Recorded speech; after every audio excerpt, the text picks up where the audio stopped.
Tyler Chaney, work for Germain Honda of Dublin. Absolutely. So a lot of things I'm doing wrong, not necessarily extremely wrong, but things that you can improve on.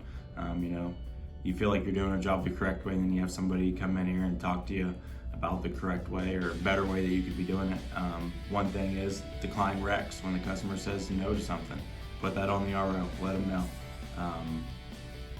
Explaining to the customer why they need what they need instead of just saying, oh, the technician said you need this. Explain to them why, the benefits of getting it.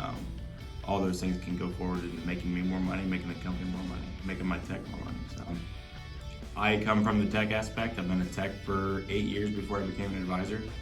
So I thought I knew cars very well. I do know cars very well, but even this training for somebody like me who's been in the industry for so long, I still took a lot of things from it. It wasn't a waste of my time. It was beneficial to me, absolutely. It doesn't matter. Technician could take a lot from this, even a master tech, just a reminder of the things that you thought that you knew, or maybe the little stuff that you forgot about.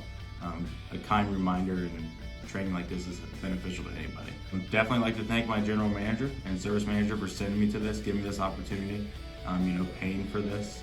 Also, thanks to my team for being there and being able to control the madness while we're gone and taking over. So hopefully I can do the same for them and they can come to training as well.